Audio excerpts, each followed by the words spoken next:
There was another controversial injury this week.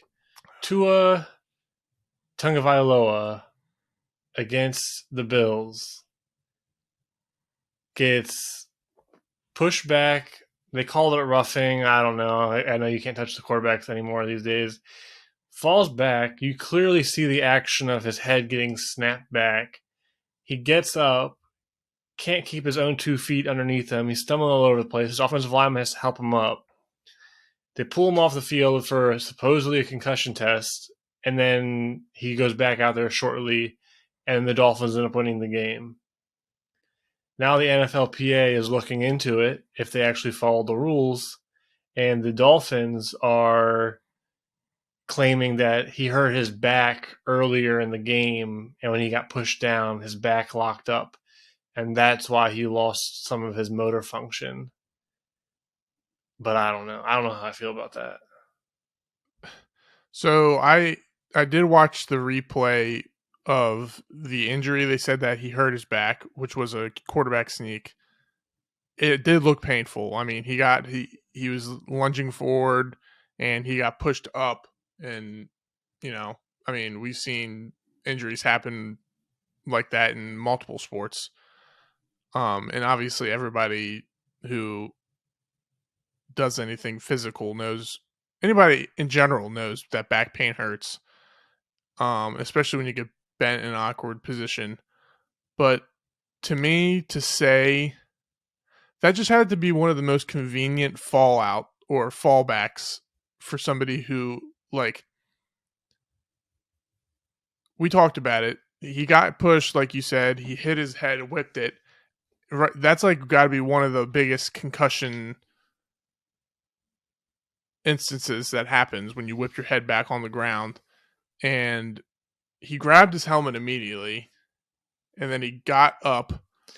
See, pointed when we talked about it, you pointed that out right away. He started stumbling, and he was holding his helmet. You think he he's having his back face mask a little bit, and he seemed like I don't know. He grabbed his face mask.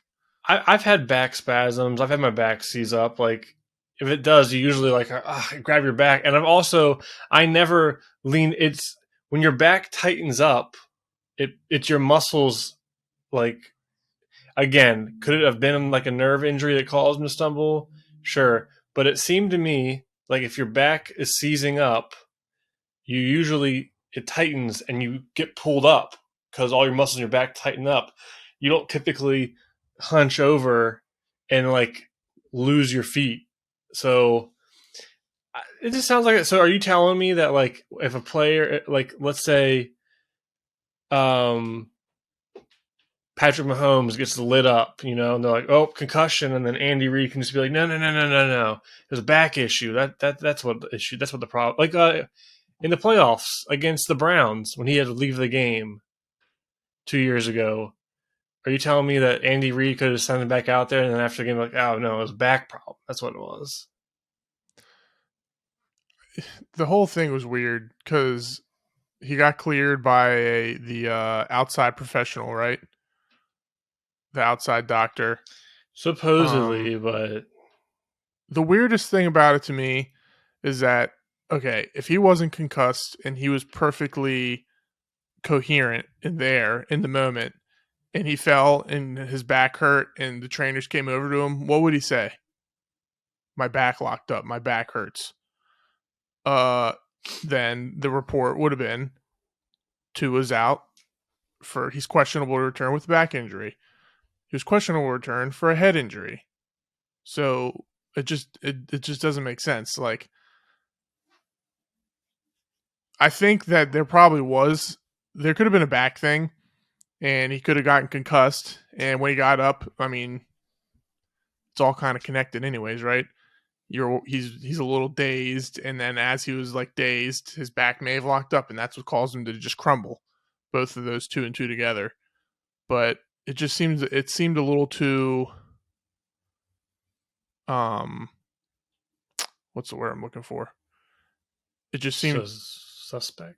It was suspicious, but it just worked out a little too well for the Dolphins to be able to brush that one under the rug. And the other thing I was thinking about was, I know it's a new staff and everything, I'm assuming for the most part, but they just got handed down all those penalties over the offseason as an organization. Like, the owner could have called down and be like, get him back in the game. And, like, of course, a competitor, if Tua didn't think his. I bet you most of the time with concussions, players do want to go back in because they might get over them in a few minutes, but there's protocols you have to follow. So I don't know. The whole thing was weird. I don't want us to sound like we're like, he had a concussion, he deserved to not to play and all that stuff. But, the league has to follow, the teams have to follow the rules. Yeah, I'm not like you said. I'm not like, oh, he had a concussion. He should have played. Like the Bills should have won. Blah blah. Blah. No, to me, I was watching the game when it happened, and I was like, oh, he has a concussion. And Yep. then he ran back out, and I was like, I was at the bar, so I wasn't listening to the game, but I was like, that's suspicious. And then I get on my phone update, and it's like, Tua's been cleared to go back in, and I'm just like, are you sure? Like he, I mean, I don't know how much the league can look into it. Like, I'm sure they do have reports and whatnot. I know they're not blatantly going to be like, oh, we just didn't follow the protocol, but It it says is. the NFL said it has every indication that protocol was followed. So, But here's the other rule: if you lose, I don't know it for word, but it's if you sustain a head injury and you lose motor function, you're automatically out for the rest of the game, no matter what. But since it was a back injury, he was okay to come back. So even if you don't have a concussion, if you have a head injury that causes you to trip around like he was, even if the doctor goes it's not a concussion, you cannot come back. But because they were like, oh no, that was a back problem, mm-hmm.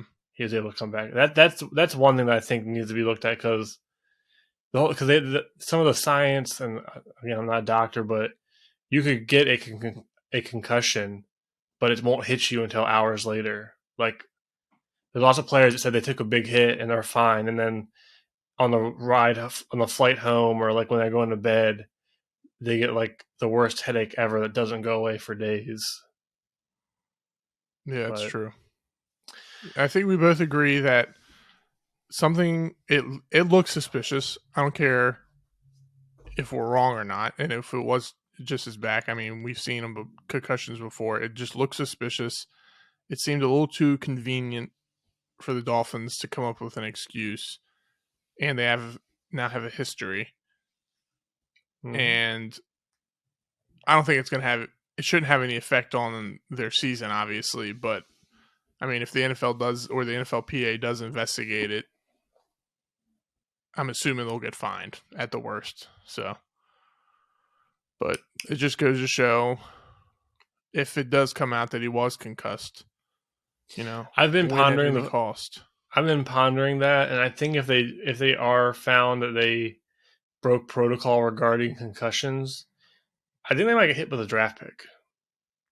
I Because mean, yeah, I mean who cares? Who cares about a fine, right? Like if it's your season's on the line, and you're like, oh, we'll just put him back out there. Like like you said, the owner could call down and be like, just get him out there. Like if I have to pay $100,000 fine, I'll pay $100,000 fine. Like I'm already paying millions for this team. Like what's you know?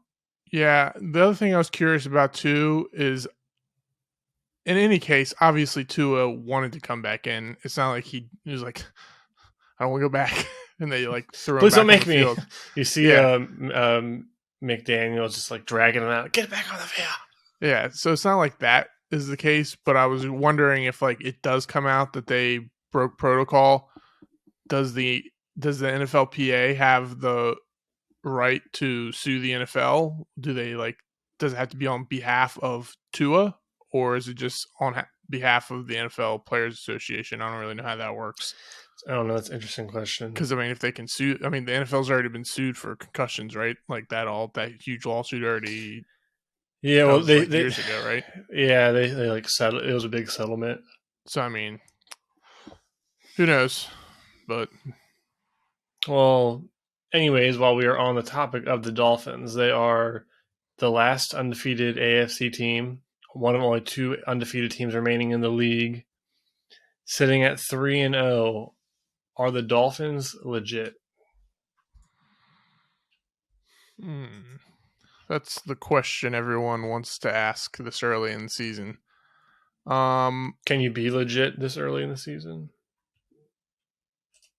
You can be a legit 3-0. You can be legit, but as we see many times, not many times, but usually I think it takes at least over a month to get a good read on a team and players. So, like after 4 games, so week 5. Obviously, the better your record is, the better off you're going to be.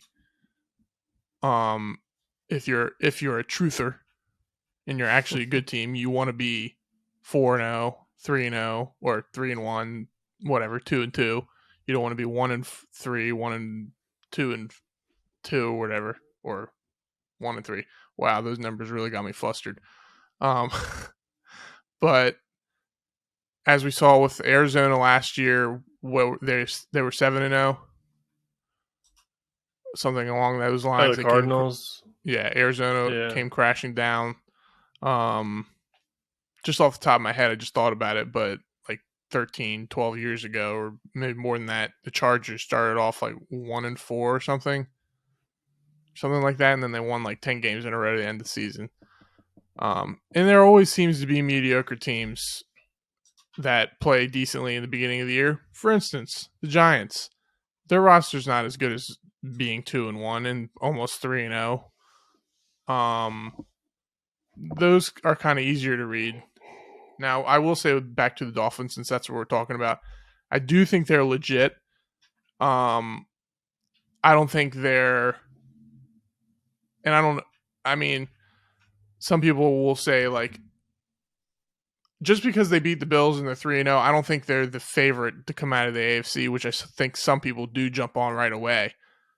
I do think they're a playoff team, and they do look better than I would have suspected. I mean, their defense looks good, and I mean Tua. I mean, he looked amazing against the Ravens in the fourth quarter. I think he's gotten a lot of hype over really playing well one quarter, and he's been decent the rest of the games. Um, so I mean, I got So off yeah, it's a all right. little. I I don't hate the Dolphins. I think McDaniel seems like a good coach. He's a first year coach, and he's settling in. The Dolphins right now. They're averaging about 20. They're averaging like just under 30 points a game, and their defense is allowing a little over 21 points a game. So that's a good indicator there, because there are teams that they have a really close point differential or a negative point differential, and they still have a winning record. So the Dolphins have a good differential, and Tua, he's if you look at his stats, he has 900 yards, 8 touchdowns, and 2 interceptions. And at first glance, you're kind of like, oh, holy crap! Like his numbers are like almost matching Lamar's for the year.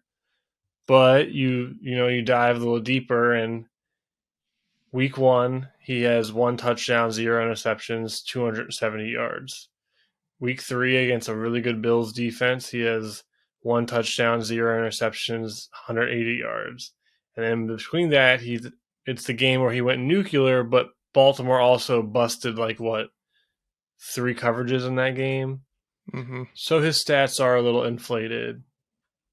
However, in his defense, he is completing like 72% of his passes on the year, which is ridiculous, especially with he's averaging 9.2 yards an attempt. So he's pushing the ball downfield, and he's completing a ridiculous amount of passes. One thing I am a little nervous about with the Dolphins team is they aren't really great at running the ball. Raheem Mostert and Chase Edmonds have not got it going.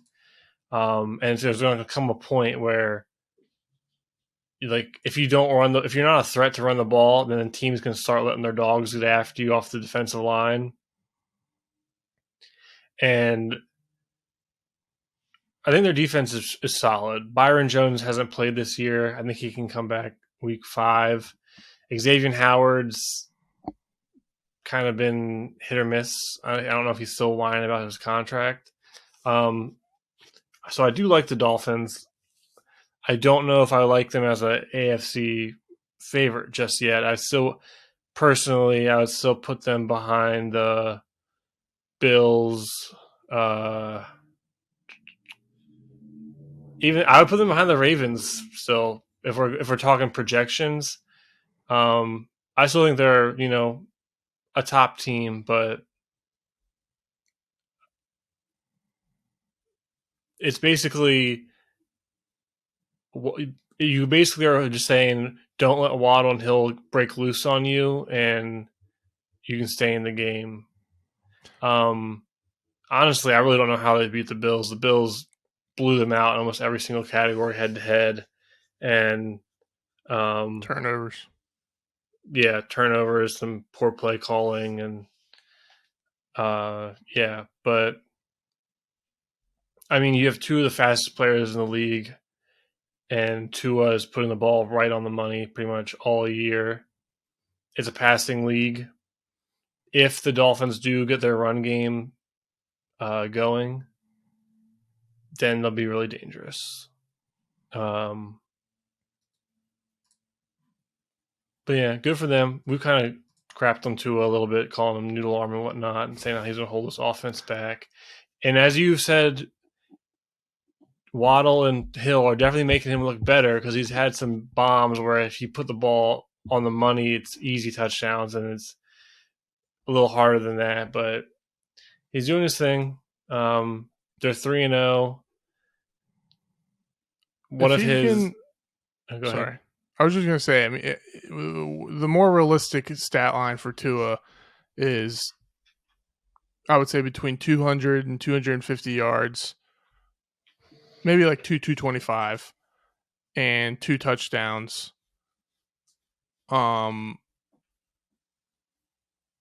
Which, as you mentioned, they definitely, if they're going to be running, on the year they have Edmonds has 79 yards with a 3.5 yard per carry. Mostert has 78 yards with 3.3 yards per attempt. And then Jalen Waddle has 2 attempts for 17 yards. So when the going gets tough and the weather gets colder, and if they're not having home field advantage come playoff time and they're playing in colder weather, they're going to need to resort to running the football, which they do have 2 of the fastest guys in the league. So, I mean, they can find ways to put the ball in their hands and let them get to work. I'm not saying that's not possible, but like you were alluding to, I don't think their poor run game is sustainable in winning games. So we'll see. I think we both agree that they're a legitimate playoff team, but they're not perfect. Obviously, they could be 2-1 right now, and I mean they could have lost to the Bills. Like you said, the Bills blew them out. It could be 1-2. Yeah, the Bills blew them out. All the statistical. What I need them to do is make a trade for Kareem Hunt. That would be a good move. I mean, Chase Edmonds he's young. I mean, for a running back, maybe not. Stupid. But he's not a big back, and he's mostly a receiving back. And then Mostert's 31 or 30. So, I mean, their O-line's decent. They have some things to fix. I think they're a legitimate team though. I don't think they're a bad team. Um, so we'll see. We'll revisit that in 3 or 4 weeks. Yeah, they're going to be a threat, and I wouldn't certainly want to play them in the playoffs when they have players that can just house you all game.